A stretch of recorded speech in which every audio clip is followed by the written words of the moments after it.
All right, guys, make sure you're using that hashtag NFL to get your questions on the show. We're doing a nice little mailbag here. I'm Mitchell Renz. Hit me up on IG or Twitter at MitchellRenz365. That's Tom Downey. Hit him up at What Going Downey. All right, A.J. Brown to Giants in the second. I'd be a little bit surprised. If he's there, I think it makes some sense. My biggest concern is that even though I don't put too much emphasis on fitting receivers into molds, be it the X receiver, the Z receiver, the slot receiver, whatever you want to call it, you bring in A.J. Brown, you've kind of got three of the same guys. You've got Sterling Shepard, A.J. Brown, Golden Tate. Three guys that have that inside-outside flex but aren't true deep threats and work the best in the short and intermediate areas of the field. Now, that's fine, but if I'm the Giants, I know you're missing Odell Beckham. You still got to figure out your back seven more so than you need to figure out your receiver. Plus, you want to get Evan Ingram involved, right? All your guys occupy the same area of the field. There's a little bit too much overlap for me, at least. Are you working on your back seven before the wedding? Sure. You probably should. I don't even know what you're going for. Muz Kamal. Did I pronounce it right? I don't know. I see some people ripping me for not pronouncing names right. Maybe it's because I'm drinking vodka like Tony Bolonui and I can't pronounce names. Can Giants trade a second-round pick in 2020 and a fourth this year? I mean, sure they can. I'm not sure what for. That would get you like maybe back up into mid to late round two. So I'm not sure now what you're trying to do there in the end. So. And in the end, we're going to C.J. Richards third. What are the Giants going to do with Eli? Well, first they need to get a book of Eli, and then they need to burn it, and then they need to get another quarterback. Okay, I don't know why you went with the book. Like I know what you're going for there, but I don't think that hit the target audience here, Mitch. I've never seen the movie. It wasn't that good. I think they're going to keep him for now. And I think they're going to start him for now, and that's weird to me. That's weird to me. He's 38 years old. He's washed up, and he's just draining away what this Giants team could potentially be on offense. If he's the captain of the ship, I want off it. If there's a ship that I'm trying to get on, it's TPG. Do Giants target a receiver? I get it. And if so, who should it be? A lot of Giants questions, which I'm a little bit curious why. In terms of like early round, you should target Akeem Butler if he's somehow there in round two. Other than that, I don't think it makes sense to go early. But the good news is there are a lot of intriguing guys later on in the NFL draft. You can find value in round 3, in round 4, even in round 5. Maybe someone like a Gary Jennings or a Deontay Johnson. If you want to have a guy that's a little bit speedier, that brings you more of that deep threat ability, you can find someone I think could fill that role. That's the route I would go if I am the Giants in the end. I think that mid to later round, if you want to go with someone who's smaller or bigger like a Jazz Ferguson, find those later round guys that make sense, that fit a different role than we already have on the roster in terms of those slot possession type guys. Fair enough. When he's not making movies, he's commenting on our shows. William Smith, happy to have you here. Who do you think the Titans... All right, wait. Who do you think the Titans will do with the 19th pick? What do you think, or who do you think they'll draft? Got his paraphrase there. No, I'm a reader. I would be surprised if they took Irv Smith at number 19. If Hawkinson or Fant were there, I'd consider, because the value's pretty good there. It is a top 5 need for them right now. I think it makes more sense they target a front 7 player, namely an edge rusher. That makes sense to me. Or go get another offensive lineman. I know he plays center. Garrett Bradbury, though, would be a great fit on the interior. You can play him at guard or at center. That helps your interior. And you want to run the ball with Derrick Henry, try and run some zone blocking with Garrett Bradbury. It's going to pay off in the end. I think they almost have to run the ball. When you look at what Derrick Henry did at the end of that season, last 6 games, like 628 rushing yards, yeah, that's pretty good. Also pretty good is when you use Super Chat, because you're going to get on the show. It's pretty easy. Who's your mid-late round gem? Love the gem in the draft. This one's from Joe Todero. Did I get it right this time, Joe? Let me know. I will throw out a name that I doubt many of you have actually heard, but it's only because I just watched him and I think it fits the gem profile. John Kaminsky out of Charleston. If you want a sounds like a pilgrim. D2 version of Rashawn Gary, that's who he is. Super freaky athlete, didn't produce the way you want in terms of sackles, or wow, that's not a word. Sacks or tackles. I'll make both of those up there. 6'5", 286, tested really well, almost a 7-second 3-cone, under 4.7 the 40-yard dash. I'm sure we'll cut that and put it on Twitter. But the production wasn't that great. But in terms of I don't think he'd go late day 2, but early day 3 developmental type guy, that's the type of fit that makes some sense there. Oh, guys, make sure you type that S for Sackles. Wow. And make sure you guys are typing that S for Bad. Super Chat. This one's coming in from Captain TPG. Much appreciated, my man. What is the Giants' record in 2019 post-draft? 5 wins. That's the over-under. 5? 5 wins. I'll take 6. I'll take 6 wins for the Giants. Guys, remember, if you want to get on the show, an easy way to do it is Super Chat. You see that nice little face, nice little $sign, get on the show. Raider Rich, I guess this one's for me. What would you do if you were in charge of the Raiders draft pick? I would cross my fingers that Josh Allen and or Nick Bosa are there, and if they're not there, I'm going to try to trade back and get even more picks because the Raiders have a lot of big holes in that defense. And sure, I like the additions that we made of offense. We made 10, and on defense, we've made 9. But at the end of the day, we need to build that defense. So for me, I would like to trade back. Tristan, one of my loyal watchers. Is there a chance that the Falcons take Greedy Williams? Why does he have 2 A's in his name? At 14. He's got 2 A's in his name. Christian. Yeah, it's weird. Anyway, Double A. there is a chance. I don't know if that's the route they're going to go, but if the top interior defensive lineman, if Ed Oliver is off the board, if they don't love Christian Wilkins, if they don't want to go edge, I do think he makes sense. He's the top cornerback in my eyes. I think most of the NFL's 2 eyes as well here. In the end here, you have Desmond Trufant, although he might be on the decline. You let go of Brian Poole. You cut Robert Alford. You do like Isaiah Oliver, but it's intriguing value, and he certainly fits the mold of a Falcons cornerback. I would lean towards no, he won't be the pick, but he definitely is going to be an option at the end. From Haley Mew, Tom Downey, absolutely love it. Scott Noons, oh, send me your Noons. Should the Chargers trade up for one of the blue chip middle linebackers? All of their picks are luxury. Getting linemen on both sides would be good, but I believe a true middle linebacker would have the biggest impact. I agree. I think that getting someone, I don't mind Denzel Perryman, but if you want to pair Perryman and Devin White or Devin Bush, that's really intriguing.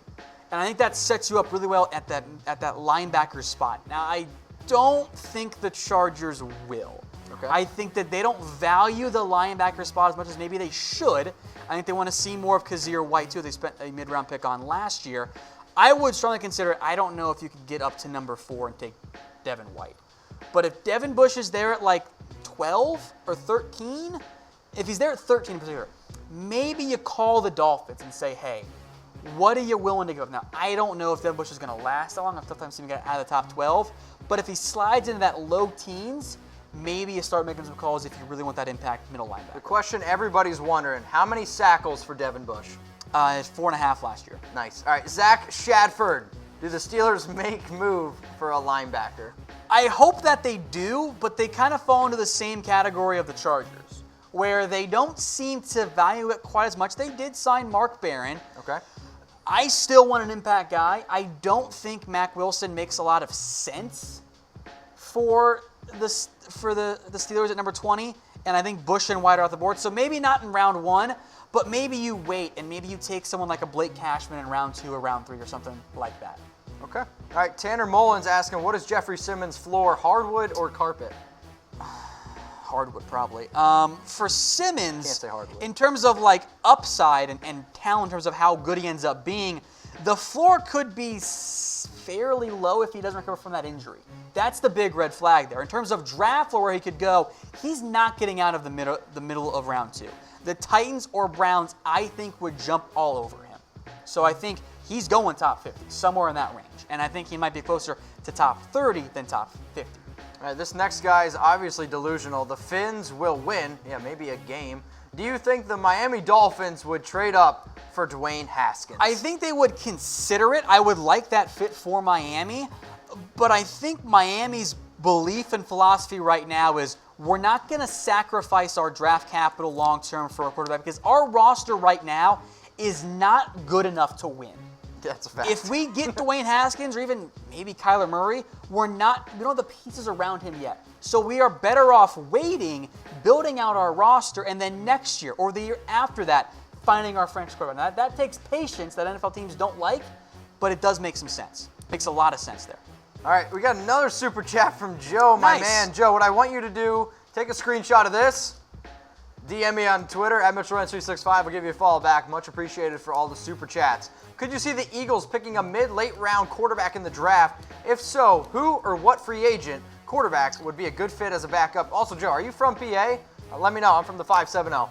They like Nate Sudfeld, but he might be only there for one more year. Then he might go off to more money and greener pastures elsewhere. So if you're looking for a backup quarterback, I got two names I'll throw out at you that I kind of like a little bit more than maybe some others out there. In terms of developmental guys, Jarrett Stidham. Now, I don't love him. He's not a top 5 quarterback for me. You're going to have Jarrett. I'm good. But if he's there in round 5, I am intrigued enough by it to try and develop him. And if you're looking for a more pure backup quarterback, Brett Rippon out of Boise State is my backup quarterback this year. The arm's not that great. He might be more of a Colt McCoy type in the end, but in terms of just finding a backup quarterback, he has the smarts and the accuracy to make it work in the NFL. And he might be there in round 5 or round 6. All right, Joe. Hopefully that answers your question because we got another one coming in from Daniel Harvey. Who would fit the Jags best, Ed Oliver or Montez Sweat? This is an intriguing one, and I can hear you making some really interesting noises. I don't know if there's a bad fit there. If you want a true Dante Fowler replacement, Montez Sweat's your guy. Okay. And I think maybe in pass downs, maybe that makes the most sense, where you can go Sweat and Ngakoue on the outside, kick Calais Campbell on the inside with Marcel Darius if you want to keep him on passing downs, or maybe Taven Bryant plays there. So, yeah, as I go through my head, I'm going to go with Montez Sweat. That's my pick there in the end. I think that would be the best fit there. Now you've got Taven Bryant, Calais Campbell, Montez Sweat, Yannick Ngakoue on passing downs. That's a fun group. That's a really fun group there. And now we're about to totally make somebody's day. Semi-Pro, you're welcome. We got you on the show. Did he really want to be on air? Oh, he has just been upset that we're skipping over him. Semi-Pro, take a screenshot. Make sure you share it. And make sure everyone's subscribed to youtube.com/JatsSportsTV. All right. Should the Steelers trade up for AJ or DK? I'm intrigued by the addition of DK Metcalf because that brings more of a deep threat there. That's interesting to me. I don't know about trading up for a receiver. I say no on A.J. Brown. I think he and Juju would play too much of the similar role. Now, if you want to have more of a short passing game, that makes some sense. That's not Big Ben, though. Big Ben likes deep shots. Okay. Big Ben likes big body receivers, so DK's a better fit. I don't know about moving up for him, though. All right, you heard it from my man, Semi-Pro. You happy? Type Y for yes. I'm happy that we got another super chat from Raider Rich. Much love to you, Raider Rich. I don't know if you subscribe to my channel. I hope you do. YouTube.com/RaidersReport. #1 Raiders channel where I will be live tomorrow at 6 p.m. Eastern Time. Do you think the Raiders can make the playoffs? #NFL. Do I think they can make the playoffs? Sure, I do think so. But if I was a betting man, and you guys know that I am. Producer Brett all over the map right now. You guys know that I am. I bet on the Raiders winning 8 games this next year. I still got to see what they do in the NFL draft, but if they have a really good draft like I'm hoping, sure, the Raiders can obviously make it, but I'd probably give it only one chucky head. All right, Dominick Martinez. Brett, you good? You done drinking over there? Will the Raiders take Josh Jacobs with a late pick first rounder or test Chris Warren? I guess I'll take this one too. I think they like Josh Jacobs. I know Gruden has come out and said that they're looking for a 3-down running back, and then literally like the next day they go out and get Isaiah Crowell. My only concern with Chris Warren is if he is actually 270 pounds, and you hinted at to me before that at Texas he really struggled with a lot of weight concerns. And when you go out and you get Isaiah Crowell, when you re-sign Jalen Richard, and I don't know if they're going to bring back Marshawn or Doug, I don't know if the Raiders have a lot of confidence in Chris Warren. What if I told you you might not have to take Jacobs in round 1 to get him? So you're saying round 2, because that's where I took him in my latest mock at 35. mean, you go through the order, and if he's on the board at pick 24, I don't think the Eagles or Colts do it. Chargers aren't. I don't think KC does. Green Bay's not. LA's not. The Patriots aren't. So that leaves Arizona at 33. I don't think the Colts will do it again at 34. I don't think they want a back early. Oakland at 35. So unless a team trades up for him, and Niners, Giants, Jags, Bucks, maybe, Bills, maybe. At that point, I think he slides to you in round 2. All right. And you can invest in tight end, edge, linebacker, corner, safety instead. I like maybe it. Not safety, but still. All right, we got a question from Young Broker. Young Broker, you can get a new picture because R.I.P. They're gone. Why don't you get a picture of the Cowboys Report, and make sure you subscribe to the youtube.com/Dallas Cowboys Report, the #1 Cowboys channel on YouTube. Tom, I'll let you take this one, homie. We got to define friendly. Like that's the #1 thing. Like friendly. I think in terms of what the casual person wants, they think, oh, 20 million's team friendly. Or that's not realistic. Oh, 25's team friendly. I don't know if that's realistic. If he signs a $28 million deal, I know the sticker shock's real there. That actually is kind of on the team friendly side. Anything under 30, much like how anything under 22 or 23 for Tank Lawrence was team friendly, that's the baseline there. Okay. I know that's a big sticker shock value there, but that's the way the NFL works in contracts. And in 2 years, $28 million, that's going to be nothing for a quarterback because they're all going to keep going up. All right, we're going to Eli 2005. Last time Eli was good. Is it worth the Vikings trade up to draft Jonah Williams? If Minnesota does that, I will be ecstatic. That is the single best thing they could do. If he starts to fall to 12 or 11, go move up and get him. Because he can play tackle or guard for you. Whatever you want to do with Riley Reef, put him at guard or tackle, whatever. You need another starter. And Jonah Williams, by my book, and I think some NFL teams, not all of them, have Jonah as the number 1 tackle. If the Dolphins, by the way, don't take him at 13, I wouldn't totally rule out him sliding to 18. If the board falls the right way, it'd be a bit of a surprise, but I can't rule it out.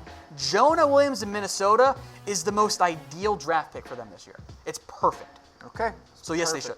Perfect. Zac Shadforth, shout out to you, my man. I see you in the comment section. I'm looking. Who's the number 1 on the Patriots big board? I think Quinnen Williams is. In terms of realistic gets, maybe it's one of those tight ends like Noah Fant, who I don't think falls to 30, but I think that could be a plausible trade-up option in the end.